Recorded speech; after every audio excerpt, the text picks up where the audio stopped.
Que o Senhor seja conosco, nos abençoe e nos guarde, nos envolva na sua paz, na sua proteção. Narra-se um koan ao sabor da linguagem oriental, que é uma jovem senhora, carregando o filho recém-nascido, passa de maneira precípite diante de uma gruta algo cavernosa. E ao se aproximar daquele local, caracterizado pelas rochas, ainda na aparência rudimentar, não trabalhada pelo vento e pelas manifestações naturais, a jovem senhora se detém diante daquela gruta misteriosa, pela qual ela já deveria ter passado várias vezes, mas nunca havia se detido para examinar.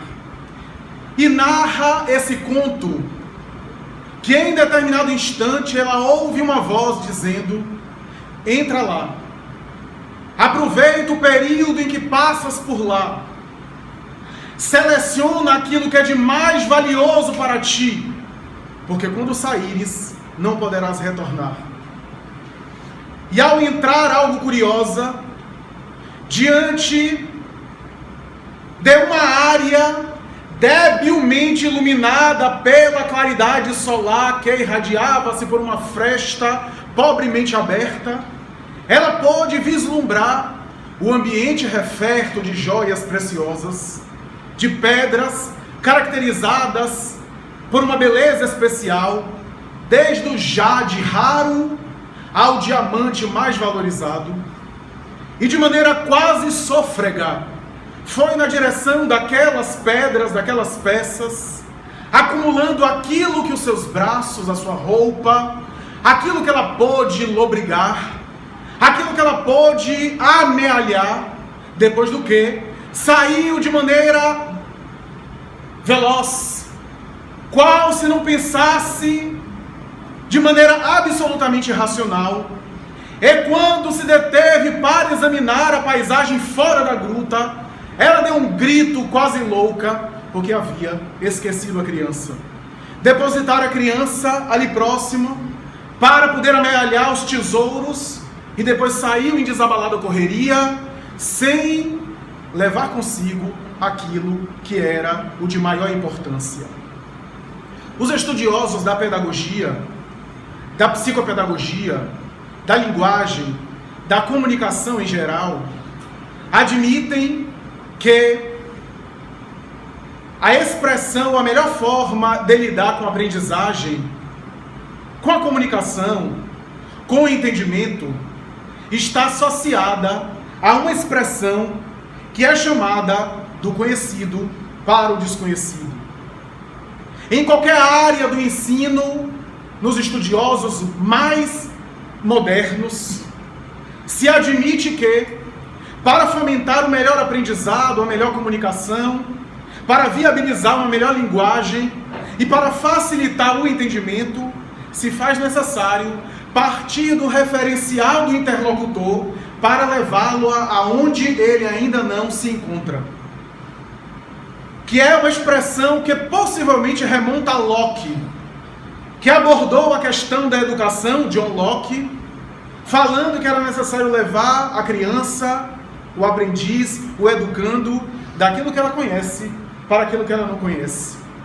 A aprendizagem se estabelece nessa visão de Locke, das referências que eu tenho, através de paralelos que eu faço, na direção daquilo que eu ainda não internalizei, em forma de conhecimento, em forma de elucubração, em forma de raciocínio.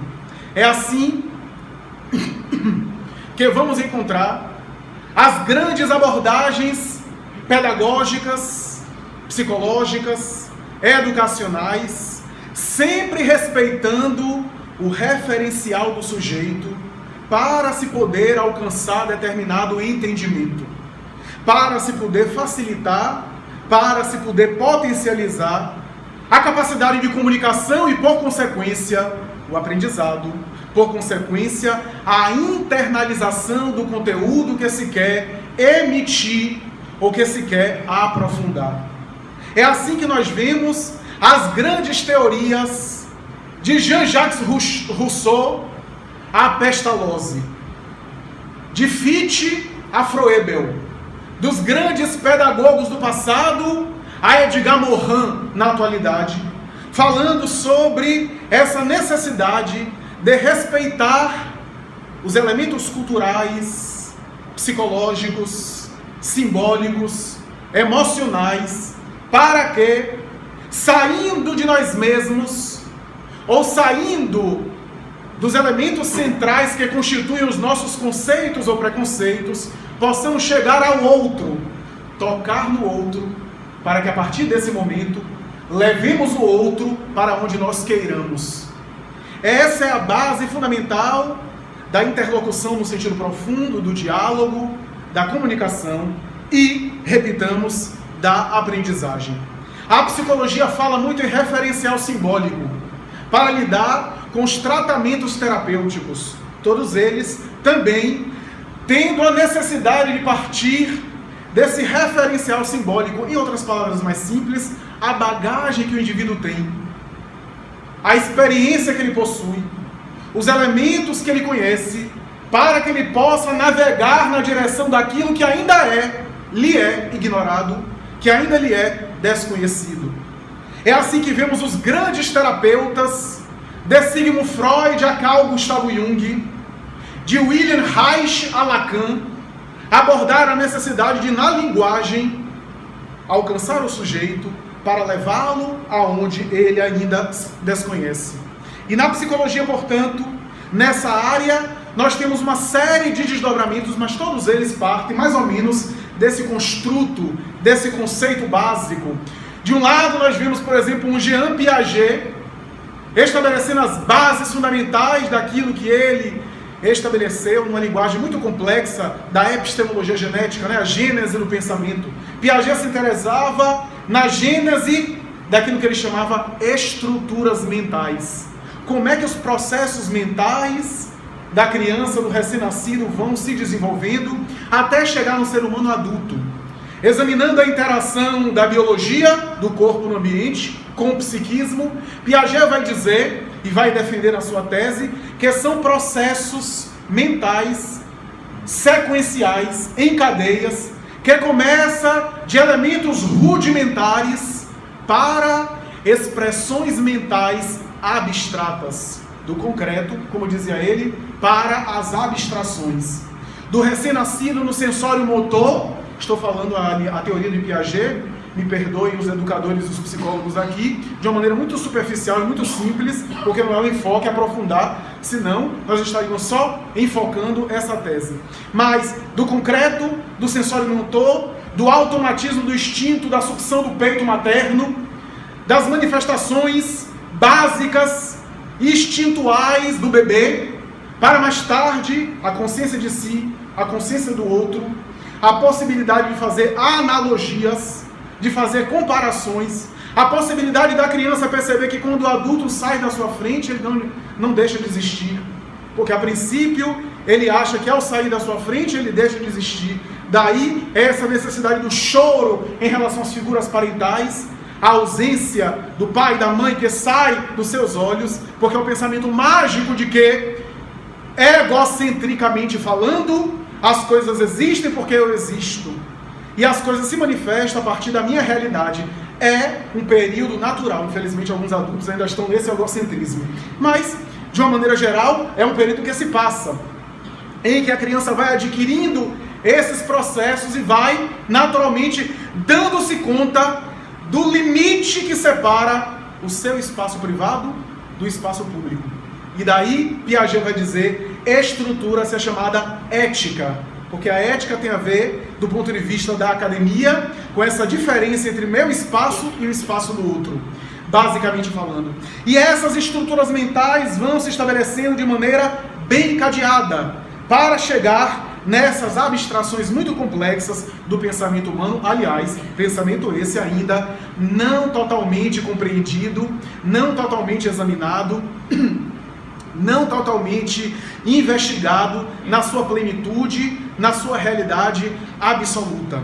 A verdade é que nós temos nas experiências psicoterapêuticas também, segundo os melhores terapeutas, uma experiência processual, através de cuja abordagem os grandes terapeutas sabem que vão naturalmente ajudando o indivíduo não a informá-lo a respeito de realidades para as quais talvez ele não tenha nenhuma identificação. Porque do ponto de vista das psicoterapias, de uma maneira geral, não que a orientação, que a informação textual não seja importante, ou a orientação pedagógica, mas o ápice, a culminância da experiência terapêutica é a descoberta, é a autodescoberta. E os grandes terapeutas admitem que essa autodescoberta normalmente é lograda quando o indivíduo tem uma sensação que ele faz o processo. Porque quase sempre a gente não aceita uma diretriz quando é de fora para dentro. Mas quando vem de dentro para fora, quando é um insight, ou para me utilizar uma expressão muito bonita, eu treinei hoje desde de manhã para falar isso, uma expressão do misticismo, epifania, ou seja, uma iluminação, o indivíduo sente aquilo como uma verdade, com um sabor muito mais genuíno, e se identifica com ela, de dentro para fora.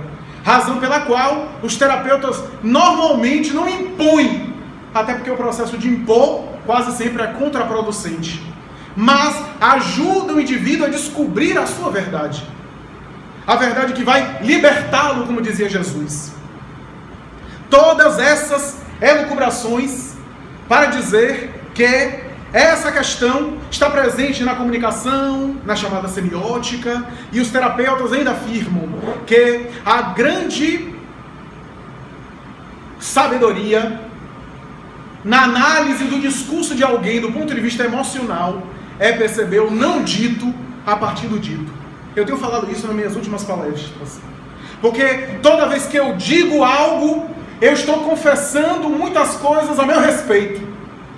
Lacan, Jung, Freud, Erich Fromm, Alfred Adler, todos eles dão uma importância muito grande à linguagem, verbal e não verbal. Porque toda vez que eu verbalizo, eu estou colocando algo de mim. Eu estou me confessando. Eu estou me colocando, eu estou me apresentando, eu estou me colocando algo de mim no mundo, através do meu discurso. Mesmo que eu fale de um terceiro, eu estou falando também de mim mesmo, descrevendo uma pessoa, um terceiro, um outro objeto, um grande outro, como dizia Lacan. Então é necessário, portanto, ter a atenção para perceber aquilo que está atrás do discurso, que é o discurso do não dito, aquilo que não é verbalizado, mas que está latente no inconsciente, e que às vezes o próprio indivíduo que fala não tem consciência. Aliás, quase sempre nós não temos consciência quando nós falamos, que nós também temos realidades inconscientes que estamos também apresentando. E a grande habilidade dos terapeutas é chegar naquilo que eu estou confessando ou que eu estou negando a partir do discurso que eu estou entregando, que eu estou apresentando. É uma arte muito difícil. Freud quebrou a cabeça durante anos, chegou a apelar para os sonhos, para ver se nos sonhos a coisa era mais fácil de acessar isso. Ele próprio fez experiências oníricas com ele mesmo, inclusive na área sexual.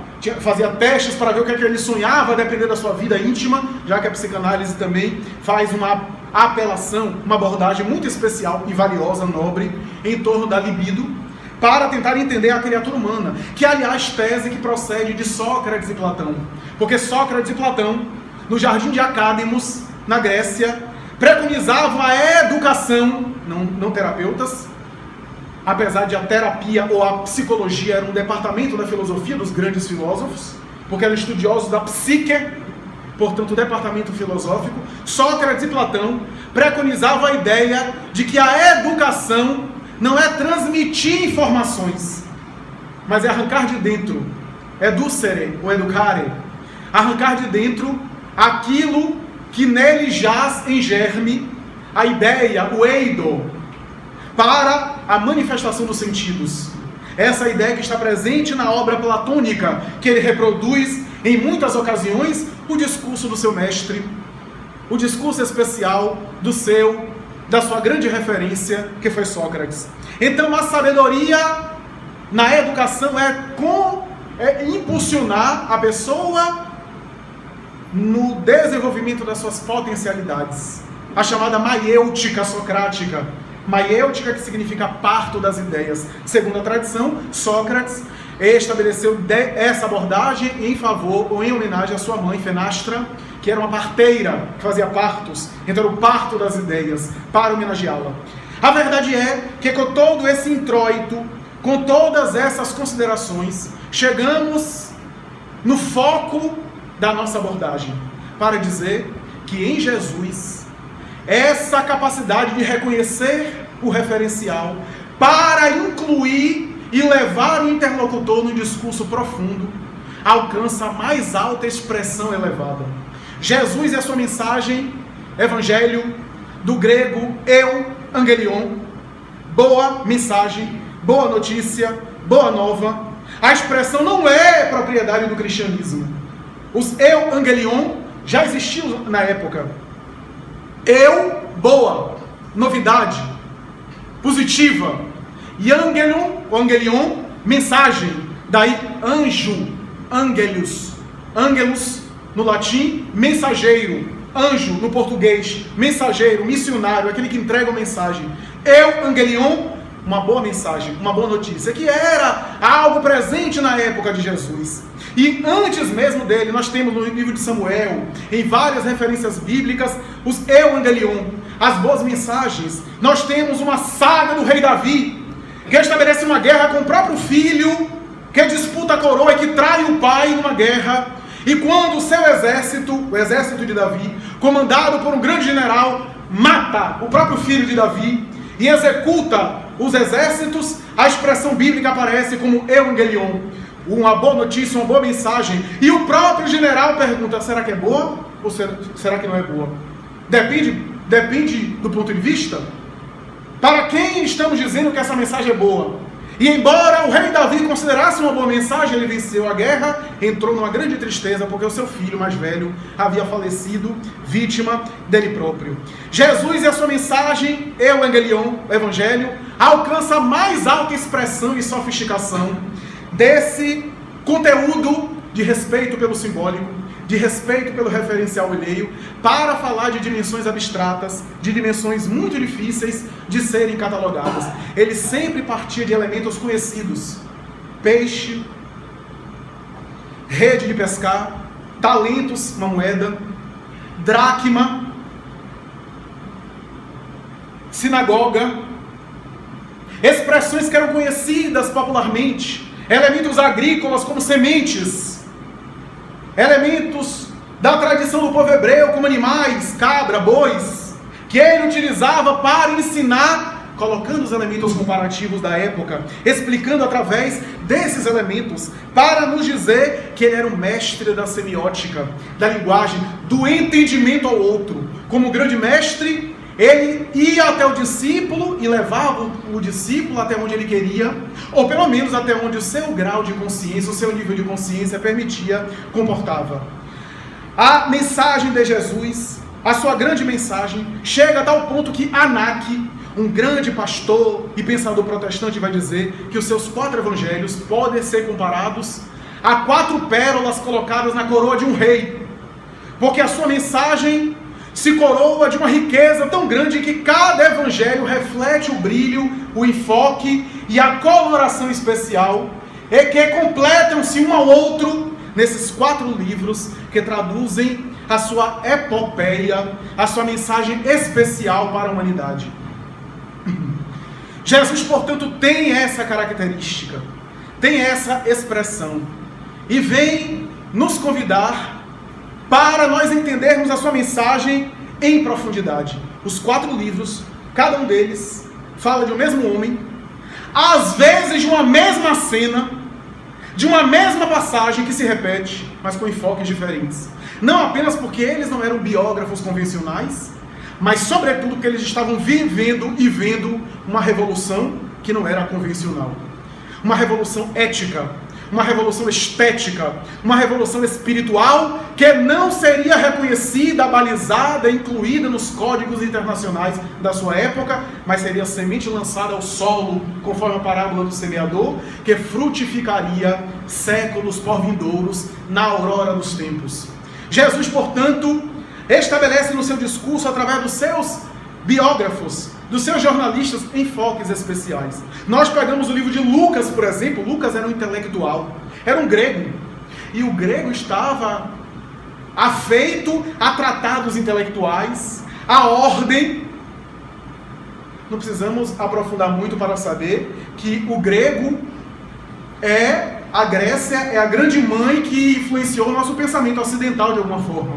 Muito do nosso pensamento ocidental, vide Aristóteles, e o pensamento acadêmico parece beber da sabedoria aristotélica e descartar um pouco a sabedoria platônica. E a sistematização do conhecimento da ciência é de origem grega. O Ocidente foi muito influenciado pelo pensamento grego. Lucas era grego. Então a gente pega o Evangelho de Lucas, ele está preocupado com o quê? Com cronologia. Então ele fala do nascimento de Jesus, como é que foi, como é que não foi. Então ele vai falar da história toda, os reis magos que deram assim 1-0 em Herodes. Né? Ele vai traduzir, vai especificar toda aquela saga. E nós sabemos, graças ao Espírito Emmanuel, por psicografia de Chico Xavier, que o Evangelho de Lucas é também uma narrativa de Maria de Nazaré. Porque Lucas foi até Maria Santíssima e colheu principalmente dela os relatos que seriam mais tarde estabelecidos no seu Evangelho. Portanto, é um grego falando de cronologia. Nós pegamos Marcos, o Evangelho de Marcos tem outra abordagem. É um Evangelho rápido, sucinto, como diz Haroldo Dutra Dias, é um Evangelho velozes e furiosos. É um Evangelho que quando a gente pisca já acabou. Tão rápido, porque é o Evangelho de Pedro, Simão Pedro, que era analfabeto, que não tinha grande cultura, que pediu a Marcos para escrever, que era uma espécie de sobrinho seu. E Marcos escreve as suas anotações, e Pedro, que escreveu um Evangelho resumido para o povo romano, Roma, que estava interessado nos milagres, nos fenômenos, né, acostumado ao politeísmo dos deuses, o Evangelho de Marcos. Nós pegamos o Evangelho de João, é um Evangelho ecumênico, é um Evangelho para a humanidade, não, como diz Pastorino, não para a personalidade, mas para a individualidade profunda, para o Espírito Eterno. É um Evangelho simbólico, no bom sentido da palavra, místico, porque é o místico que é psicopata, que fica por aí dando escândalo. Há o místico que acha que para evoluir tem que falar parecendo um alienado mental, que anda parecendo que esqueceu que já morreu. Há o místico que é fanático, há o místico que tem uma aparência de espiritualidade, como aconteceu com os Beatles, né? Que foram meditar com um guru na Índia e voltaram decepcionados, porque o guru era um pusilânime. Pregava vegetarianismo de maneira radical e comia carne escondida. Falava da abstinência sexual e quase estuprava Yoko Ono.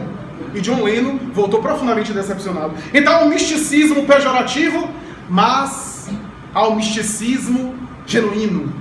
Místico foram Gandhi, místico foram Pasteur, místico foram Albert Einstein, que embora na ciência também entrava em contato com as verdades espirituais da vida. Então, nós vemos que o Evangelho de ontem, esse misticismo, esse simbolismo, será ele que vai escrever uma história do Apocalipse, também muito difícil, muito simbólico, feito de elementos até hoje indecifráveis para a maioria de nós. E o Evangelho de Mateus, que é o que nos interessa para o nosso tema, porque o Evangelho de Mateus é o Evangelho de um hebreu, de todos os discípulos de Jesus. Possivelmente Mateus era o mais culto. Estou tirando Lucas, porque Lucas não era apóstolo, Lucas veio depois. Mas dos 12 apóstolos, Mateus, Levi, talvez seja o mais culto ao lado de Judas. Era um galileu, mas era um galileu culto, por quê? Porque era cobrador de imposto. E o cobrador de imposto tinha uma certa cultura formal, era um cargo público que Roma colocava para que o hebreu pudesse exercer ali a coleta de imposto. Roma era esperta, ao invés de colocar um romano para cobrar, pegava um irmão de raça judeu para ser cobrador de imposto, que ficava detestado, rico e odiado, porque os impostos eram exorbitantes. Já havia essa calamidade na época. Então, naturalmente que Levi, Mateus ou Mateiolus, vai mais tarde aderir à mensagem do mestre, vai se emocionar. E ele é um hebreu falando aos seus irmãos hebreus.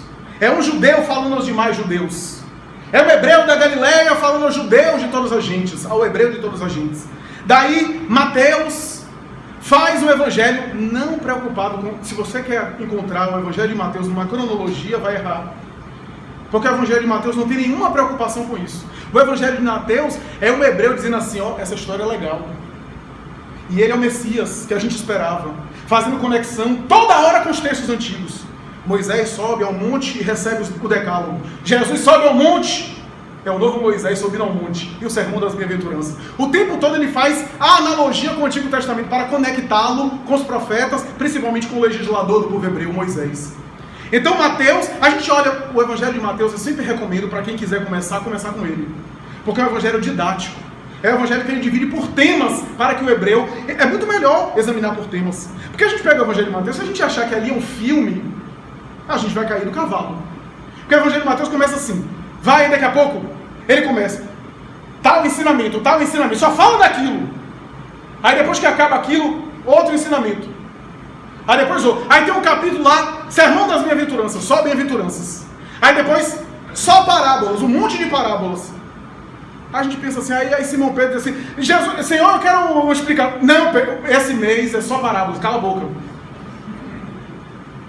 Mês passado que foi do sermão. Não, ele dividiu pra gente, é claro que não se deu daquela forma, mas ele dividiu para ficar mais fácil pra gente entender, por temas. É um evangelho, portanto, temático, diz Joshua Heschel, um dos maiores estudiosos do evangelho hoje. Então é um evangelho temático, e é esse evangelho que nos interessa. Por quê? É porque, especialmente nesse evangelho, ele vai falar do reino. De um reino que Jesus apresentaria. Jesus era sábio, como nós dissemos. Ele então apresenta a linguagem da época. O que é que era mais valorizado no povo hebreu? O reinado. O reinado, na estrutura social do povo hebreu, era o máximo. Na hierarquia social.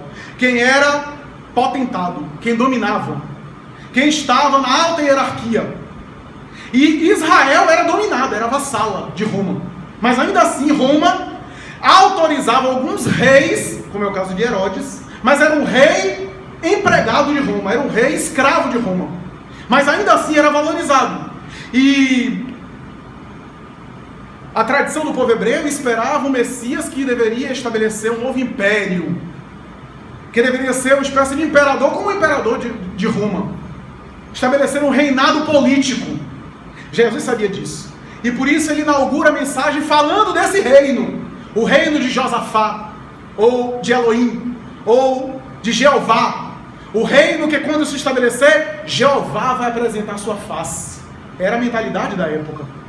Então se acreditava nisso. Jesus, como sábio, pedagogo e mestre, não combate, porque a melhor forma de não ser ouvido, diz Allan Kardec, é você combater de frente um preconceito muito arraigado. A tendência é o outro reagir e nem ouvir você mais. Jesus, como sábio, ele não vai agredir, violentar, não vai procurar violar diretamente os preconceitos e os conceitos da época. Vai, através daqueles elementos, transmitir a sua mensagem, para que a sua mensagem modificasse aqueles elementos com o tempo, aos poucos, com a sua sabedoria especial. Então era a tradição do povo hebreu, e ele estabelece então o reino dos céus. Aliás, no Evangelho, nós temos reino dos céus e reino de Deus. No Evangelho de Mateus, estamos sempre diante de reino dos céus. Porque como Mateus era judeu, e o judeu não podia falar o nome de Deus em vão, está lá no Antigo Testamento. Falar o nome de Deus em vão era algo... Aliás, Deus nem era falado, era o impronunciável. Tinha uma série de nomenclaturas para falar do impronunciável. Então, Jeová, essas nomenclaturas eram para dar um nome a algo que não se podia falar. Era a tradição, era o ritual. Então, não se podia falar o nome de Deus. Reino dos céus. Como Lucas é grego, Lucas coloca reino de Deus várias vezes. Então, no Evangelho de Mateus, nós temos essas expressões. A verdade é que Jesus, em várias situações, tentava definir o que era esse reino. O que causava espanto. Porque, a princípio, parecia um reino político.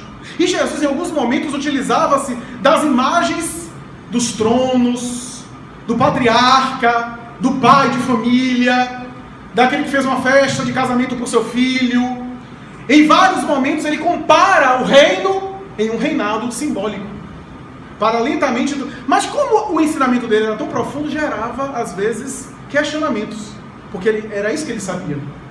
Ele sabia que motivar a pessoa a perguntar mais fomentava mais o aprendizado. Quanto mais eu estimulo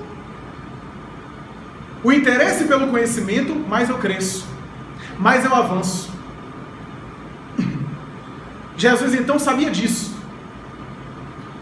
E ele então estabelece uma colocação muito especial. Vai dizer Jesus nas suas parábolas o que era esse reino.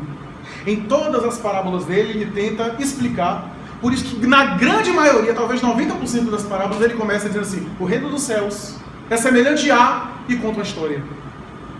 Ele tentava definir uma coisa que é difícil de ser definida em palavras, porque há abstrações que não são compreendidas pela linguagem. Como diz, definir é limitar. Toda vez que a gente define, a gente limita.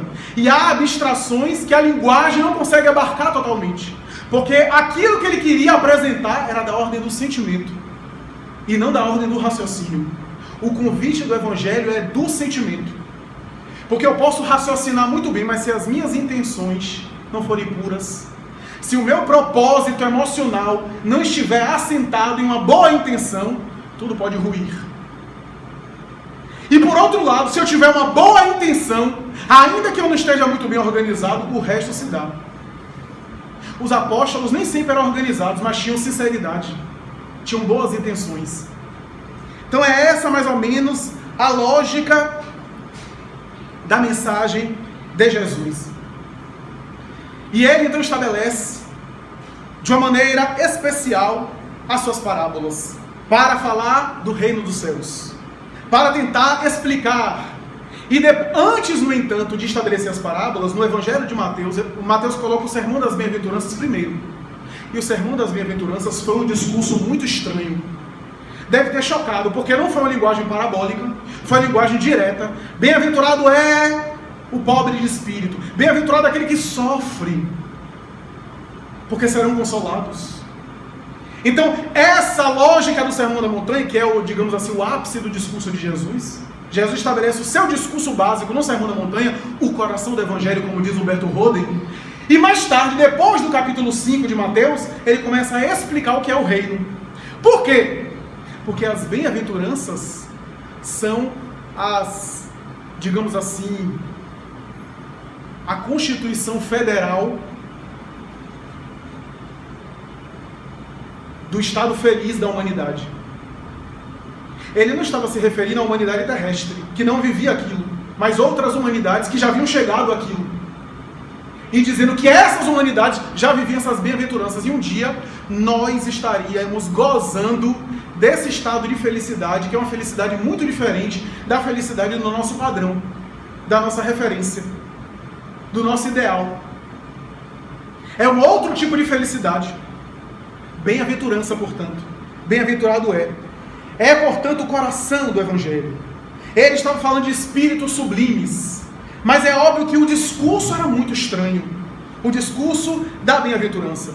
Para culminar no capítulo 13 do Evangelho de Mateus, quando ele começa com as famosas parábolas do reino. As parábolas do reino de Jesus são de um sabor especial, porque todas elas, especialmente no capítulo 13 e alguns de um trecho de Lucas, fala do reino dos céus, que ele tenta definir com uma série de parábolas. E é interessante, porque as parábolas do reino é assim: o reino dos céus é semelhante a uma mulher que colocou fermento num vasilhame de farinha, distribuiu em 3, guardou e esperou o levedo. Esperou o fomentar o levedo. E nada mais. O reino dos céus é semelhante a uma rede que foi lançada ao mar e que foi mais tarde arrastada os peixes, pega os peixes dentro do mar para separar os bons e os maus. O reino dos céus é semelhante a um grão de mostarda, que é a menor semente que existe, mas caindo na terra se torna a maior planta que existe. O reino dos céus é semelhante a um tesouro que estava escondido em um campo, e um homem, ao achá-lo, vendeu tudo que tem e comprou aquele campo para si, porque o que importava era o tesouro que estava dentro da terra. O reino dos céus é semelhante a uma pérola de grande valor, que depois de muito procurar, o homem se desfez de todas ao encontrá-la, vendeu tudo e comprou aquela, porque só aquela lhe interessava. O reino dos céus é semelhante a um semeador que saiu a semear, a parábola do semeador. E ele fala, e nós ficamos pensando a respeito dessas parábolas chamadas parábolas do reino, que não apenas essas, mas essas falam diretamente o que é o reino dos céus. E a gente fica pensando, o que é que ele queria dizer com tudo isso? Se a gente for examinar, claro que tem uma riqueza muito grande, as parábolas de Jesus, mas se a gente for examinar aquilo que é essencial, aquilo que é básico, aquilo que é necessário, ou pelo menos o profundo dessa parábola, percebemos que o grão de mostarda que cai na terra vai naturalmente mergulhar em algo interior, para do interior para o exterior. O fermento que vai mais tarde produzir o levedo, a levedura, vai naturalmente crescer de dentro para fora. A rede que é lançada no mar cai dentro para retirar peixes e discernir e separar os bons dos maus. O tesouro que é encontrado dentro do campo. A pérola é encontrada dentro de uma concha e é retirada. A pérola de maior valor. E se a gente for examinar as parábolas do reino, todas elas falam de interiorização. Falam de dimensões internas, de realidades internas, de realidades intrapsíquicas, como bem observou Amélia Rodrigues Espírito, na mensagem que nos serve de tema, que vai sintetizar tudo isso dizendo que o reino dos céus é um reino feliz. E se é um reino feliz, não pode ser um reino da política ou da politicagem humana. Porque por melhor que seja a política humana, é transitória. Passa. É breve. Todo poder humano, aliás, falar isso hoje está na moda, todo poder humano é transitório. Passa muito célere. E aqueles que hoje ostentam poder, como no passado ostentaram, mas cedo ou mais tarde, serão consumidos pelo pó. Aqueles que envergam determinada posição de proeminência, mais adiante não terão mais essas funções, porque o poder passa de mãos. Porque as realidades materiais externas são temporárias. Como diz Joana de Ângeles, não somos donos, somos mordomos. Estamos usando emprestado e depois devolveremos. Não somos donos de nada. Somos usuários temporários. Tudo no mundo físico é transitório, inclusive o mundo físico. Essa realidade deve estar presente. Eu sei que todo mundo sabe disso. Eu sei que todos nós sabemos disso, mas nós esquecemos. A vida material e os tóxicos das perturbações da matéria nos fazem esquecer, e a gente tem uma certa sensação que a gente é imortal. Highlander, tirando a Rainha Elizabeth, todo mundo vai morrer. Então é necessário ter esse bom senso de saber que a gente vai esquecendo e vai achando que só morre o vizinho, só tem câncer a celebridade, aquela que aparece nas revistas, aquela que está na novela, e aquelas que nem celebridades são, mas que acham wannabe celebridade. Mas a verdade é que nos alcança a todos. Por mais que a gente viva, por mais que a gente prolongue a existência, o professor Jorge André dos Santos viveu 100 anos, centenário, e aqui eu faço homenagem a ele, embora ele não precise das nossas mesquinhas homenagens. Viveu 100 anos de dedicação, um completista, para me utilizar a expressão feliz de André Luiz em Missionários da Luz. Mas uma hora é necessário voltar. E cada qual desperta nas realidades que adquiriu internamente. Como diz Divaldo Franco, o que nós somos, nós levamos. O que nós temos, nós deixamos. É que vale dizer que nós levamos aquilo que nós realmente temos. Que não é aquilo que a gente tem aqui, mas aquilo que a gente é. Aquilo que a gente construiu. É que vale dizer que esse reino que Jesus estabeleceu é um reino de felicidade interna, de plenitude. E para construí-lo, é necessário paciência, trabalho, elaboração. A coisa que a gente menos tem hoje em dia.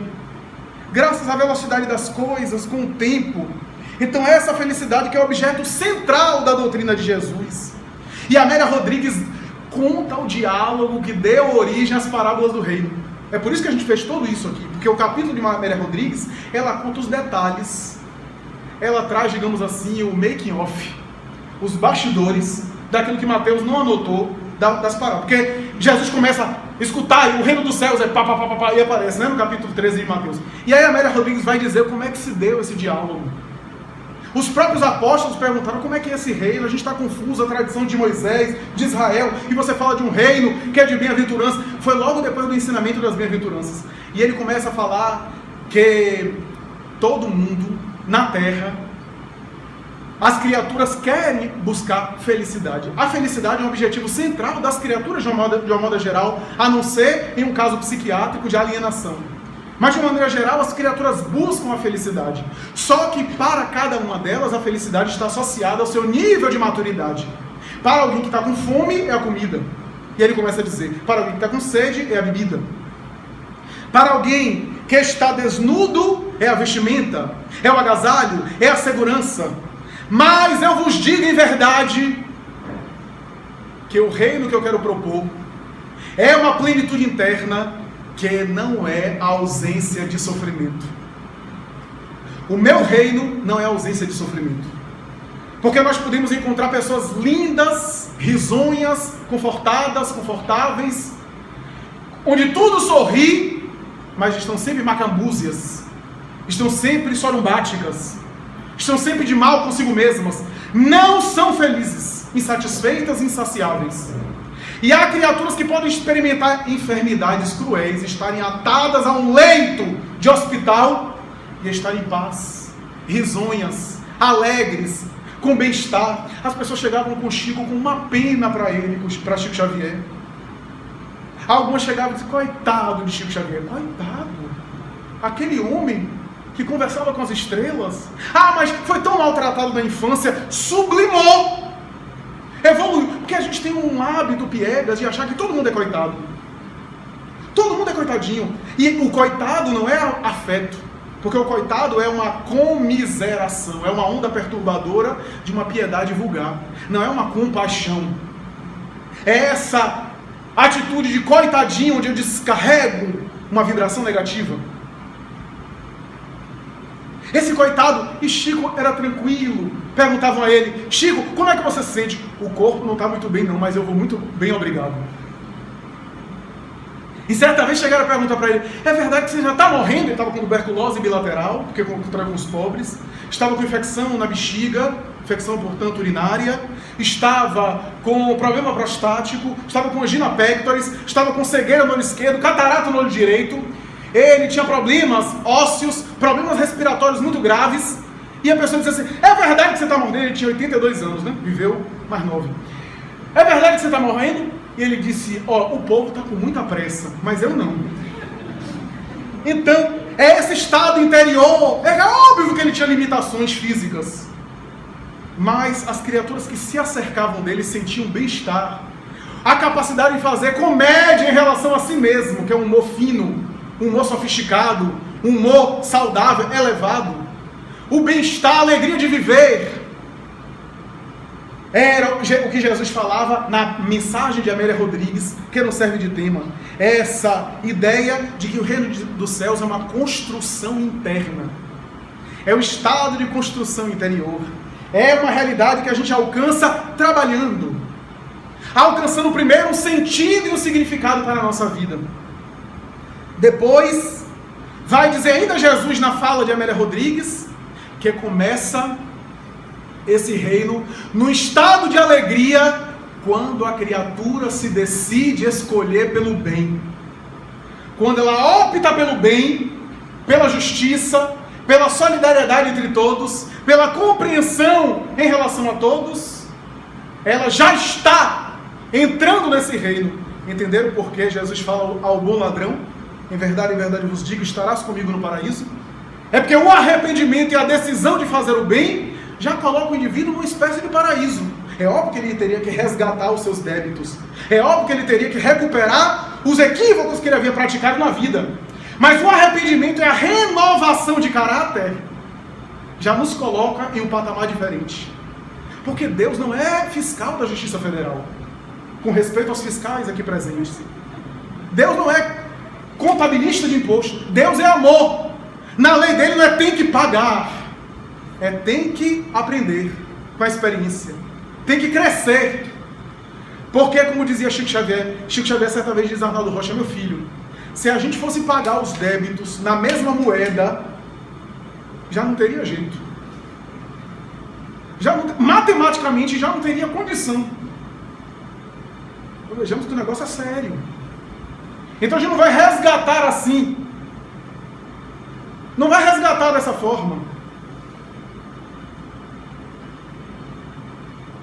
É uma mensagem de iluminação, de crescimento, de aprendizado. E a Amélia Rodrigues continua dizendo que a partir desse momento o indivíduo começa a se interessar por compreender as verdades da vida.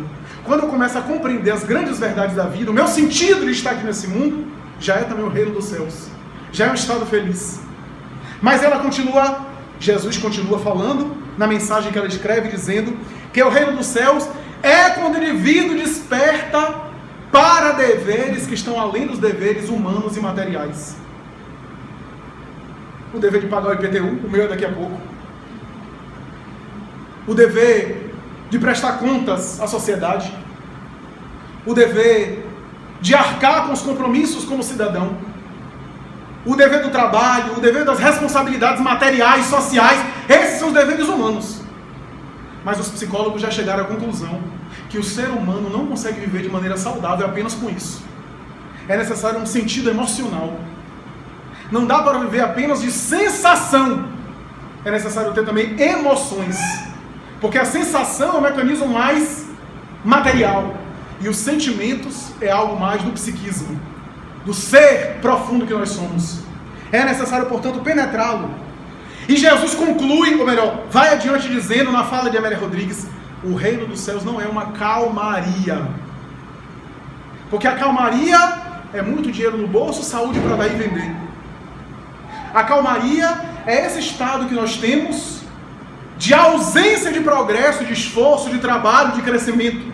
A calmaria, sim, eu estou em casa com comida, com o bucho cheio, assistindo televisão e que ninguém me incomode. Isso é paz.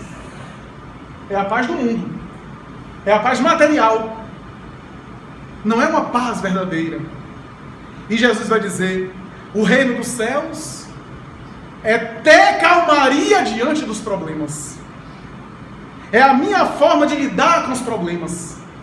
Porque os problemas são estímulos para o meu crescimento. Começa na opção do bem e vai na direção das grandes verdades espirituais. O capítulo de Amélia Rodrigues é lindíssimo para falar disso. E nos promete um estado de autorrealização. Só que esse estado de autorrealização tem a ver com liberação da consciência de tudo aquilo que constitui apego imediato. Amélia Rodrigues diz isso em outras palavras. Quanto mais o indivíduo se agrilhoa àquilo que o retém nesse mundo material, mais ele sofre. E mais distante ele está diante do reino de Deus. É interessante que Kardec, 18 séculos depois de Jesus, vai falar: é necessário que o indivíduo sintonize com o mundo espiritual, porque o mundo espiritual não está apenas após a morte, mas se acotovela conosco. Porque o mundo espiritual se interpenetra com o mundo físico. Na verdade, só existe uma vida em duas faces. A face da matéria densa e a face da matéria sutil. Mas ambas têm matéria e a realidade espiritual em volta. Os mesmos seres estão corporificados no casulo material, no corpo, e estão despidos dessa argamassa mais densa no estado mais sutil. Mas é a mesma população que se reveza. É que vai dizer que o mundo espiritual não está lá. E a Kardec vai dizer, é por isso que o indivíduo, para ter uma libertação suave, após essa vida, é necessário viver a vida espiritual ainda na matéria.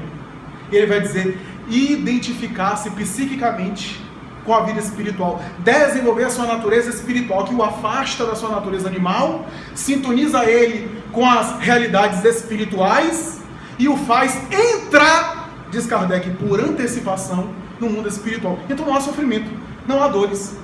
E quando eu digo que viver a vida do espírito, não é viver a vida do espírito desconsiderando a vida humana. Não é isso. Não é desconsiderando a vida material. As coisas estão aí para dar um colorido para a gente. A experiência nossa no dia a dia com as pessoas, nos relacionamentos, são muito importantes. Mas nós temos que compreender aquilo que é mais importante que a gente coloca na frente e aquilo que vem depois. A gente só não pode inverter, colocar as coisas materiais na frente das realidades originais. Se a gente fizer isso, está tudo bem. Então, meus amigos, quando nós examinamos a sociedade de hoje, já para concluir, nós vimos as realidades como estão aí. Aí a gente coloca a culpa em tal ou tal setor. O avanço tecnológico foi fantástico. Nos deu tanta facilidade. Mas não é culpa da tecnologia que a gente está aí como está. Desencontrados, sem saber quem somos, sem saber o que fazer, sem saber como se comportar, perdemos as nossas referências, preocupados muito em estar em vários locais, porque não temos condição de conviver conosco mesmo. Mas não é culpa das redes sociais. No passado já existia isso. As pessoas dizem assim, não, com as redes sociais, os jovens, as pessoas não estão lendo. Estão lendo. No passado, os jovens também não liam para jogar bola de gude, para namorar, para jogar futebol, para ir para a balada. Se hoje é Justin Bieber, no passado era Mamas and Papas, Pink Floyd, e assim por diante, Jimi Hendrix, para falar ainda mais atrás. Então, é uma questão de época. Sempre houve distrações e fugas psicológicas, sempre houve. Ah, mas hoje está lendo menos. Será? Eu vejo muita gente escrevendo, digitando, lendo, ainda que seja kkkk. Mas já é alguma coisa. É uma obsessão pelo potássio, como diz Leandro Carnal. Enfim. Mas, de qualquer forma, estão escrevendo, estão elucubrando. Ah, mas as fontes da internet não são autênticas. No passado, quando tinha livro de medicina, de história, que também cometia erros. Que a fonte também era duvidosa. Em todo lugar, a gente tem que examinar o conhecimento que a gente está vasculhando. Ver a procedência, seja no livro ou seja na internet. Conhecimento falso. Então eu não vejo as redes sociais, a internet como algo negativo. Mas quem sou eu diante desses instrumentos? Quem sou eu diante dessas realidades? E a gente vê os psicólogos falando do nosso narcisismo. Nós temos tanta necessidade que poderia ser na rede social, poderia ser fora, mas na rede social a gente potencializa isso, porque com um clique a gente tem acesso a um monte de coisa, né? Então, uma necessidade narcisista de gritar para sermos ouvidos. Mas a verdade é que quase sempre a gente grita e ninguém nos ouve. E a gente também não ouve ninguém. Porque se eu tenho 35 grupos de WhatsApp, família, casamento, amigos, filhos, o povo da balada, o povo da esculhambação também, eu tenho um monte de grupo no WhatsApp. Eu tenho 4 contas no Instagram. Eu tenho 5 contas do Facebook, inclusive uma fake para a esculhambação. Eu tenho... É claro que eu não vou ler nem escutar ninguém, eu vou ficar alimentando essas realidades e eu não vou ter tempo para refletir. O problema é que o reino dos céus é de reflexão do que é dito e do que nós dizemos. É reflexão sobre eu. E o que é que a gente está fazendo é apenas falar. É apenas informação e não reflexão. E o reino dos céus é vida interior. Já notaram como a gente não tem vida interior? Não conseguimos conviver conosco mesmo. E esse é o desafio, seja na época de Jesus, seja na atualidade. Então, quando a gente quer estar presente em todos os lugares, através do celular, do tablet, etc., é a nossa necessidade de fugir de nós mesmos. Talvez a gente está gritando que a gente não consegue estar conosco mesmo, porque toda exibição forçada é uma confissão de algo que eu não estou exibindo e que eu quero esconder. Tudo aquilo que eu forço muito na exibição, eu estou demonstrando uma fragilidade que eu estou querendo ocultar. Eu estou gritando uma fragilidade nessa área. Então o problema está nisso. Eu quero viver apenas uma vida de fora, uma vida exterior. Por isso hoje, atualmente, nunca se viajou tanto. Nada contra a viagem, eu sou a favor da viagem. Acho a experiência da viagem. Mas eu vejo pessoas neurotizadas, alguns amigos meus neurotizados. Você já foi para tal lugar? Já foi para tal lugar? Já foi para o Mar del Plata? Já foi para a Argentina? Já foi para Dubai? Mas espera aí, rapaz. Eu não conheci nem Salvador direito, peraí, eu tenho que apreciar as coisas. E aí vai, viaja naquela velocidade, etc. E aí fotografa tudo, tira selfie. Milhões de fotos para colocar, que ninguém vai ver também. Nem ele vai ver mais, vai ficar ali na pasta, nem ninguém vai ver. E se ele compartilha, as pessoas também não vão tão interessadas em ver, ou vão ficar com inveja da pessoa, porque ela viajou e o outro não. E vão detestar e vão sabotar. Então é essa necessidade que a gente tem de ficar rodopiando pelo mundo até ficar tonto, perder a consciência e cair em nós mesmos. Porque não fazemos a viagem interior. Não fazemos a peregrinação para dentro. As neurociências associadas à psicologia têm chegado à seguinte conclusão. Existe um neurohormônio, isso já é antigo. Existe um neurohormônio muito viciante, altamente viciante em nós, que é a dopamina. Só que a dopamina, se descobre agora com os aparelhos de neuroanatomia funcional, não está apenas associada a manifestações físicas que trazem prazer. Droga, por isso que a cocaína, a heroína é tão prazerosa, porque é uma descarga tão grande de heroína, de dopamina, de prazer, que a pessoa quer repetir aquela dose, a famosa primeira dose do paciente viciado que fica tentando até culminar na overdose. Então é prazerosa, mas é destrutiva. Então, a droga, o prazer do álcool, que também aciona o mecanismo da serotonina, da dopamina, o prazer do sexo, só que o que se percebe é que a dopamina também é produzida com conversações, com diálogos e, pasmem, com cliques, com realidades virtuais. Perceberam por quê? Nós estamos num momento muito grave. Nós estamos tendo vícios da realidade virtual. Então a gente proíbe o adolescente de usar álcool. Por quê? A grande maioria dos alcoólatras, mais de 90% dos alcoólatras, começaram a beber na adolescência. Cria mecanismos cerebrais associados à experiência de dopamina, de relaxamento diante do estresse, o estresse da adolescência, de ser incluído no grupo, de ser aceito numa tribo, de ser bem recebido socialmente, de ser adequado, esse estresse de querer namorar e não conseguir, a frustração da experiência amorosa, afetiva. E o jovem começa a lidar com esse estresse, aliviando o estresse através do álcool. Só que a gente proíbe o jovem de usar álcool na adolescência e não limita o consumo no celular, na rede social. O que é que acontece? Nós ficamos viciados. Nós temos visto pessoas viciadas. Daí porque a gente quer curtida, porque a curtida aciona a dopamina. Daí quando a gente está deprimido, a gente manda assim, a gente abre o WhatsApp e vai, oi, com um monte de amigo. Porque quando a gente recebe uma mensagem é uma alegria dopaminérgica. Então tudo isso é cerebral. O problema é que a gente está criando uma sociedade de criaturas que querem o imediato. Eu converso com jovens brilhantes, mas que não conseguem sustentar, porque não basta ser brilhante. Um pianista pode ser brilhante, se ele não estudar 8 horas por dia, ele não vai para lugar nenhum como pianista. É necessário ser brilhante, mas é necessário ter disciplina e dedicação. Um psicólogo, certa vez, está aí um vídeo na internet, ele falando, que conversava com um jovem e disse assim, como é que está no trabalho? Vou pedir demissão, porque eu não me realizei na minha carreira. Meu filho, você tem 5 meses na empresa e já quer pedir demissão.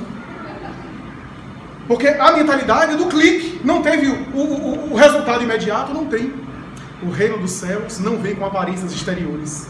Vem construído de maneira paulatina. Não existe um aplicativo na App Store, na Google Play, Google Store, Windows Phone, seja lá o que for, para não fazer propaganda de um ecossistema só.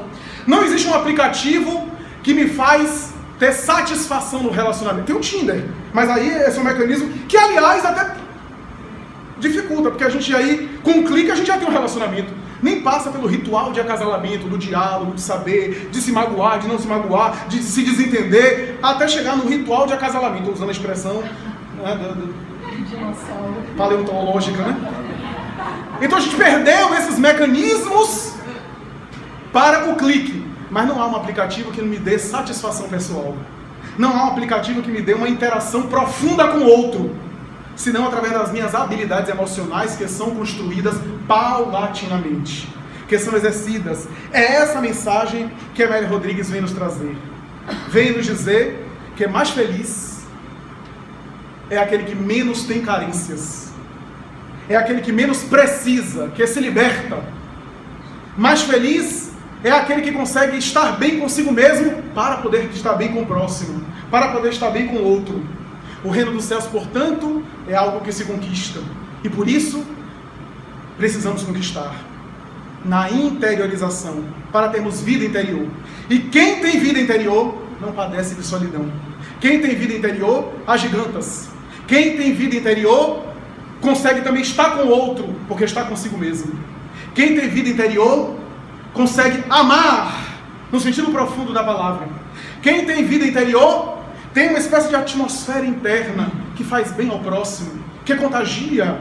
E essa vida interior, sobretudo, lhe dá força, lhe dá estrutura para suportar o testemunho, a dificuldade, os abalos, que de fora para dentro nos alcança, mas não nos desarticula de dentro para fora.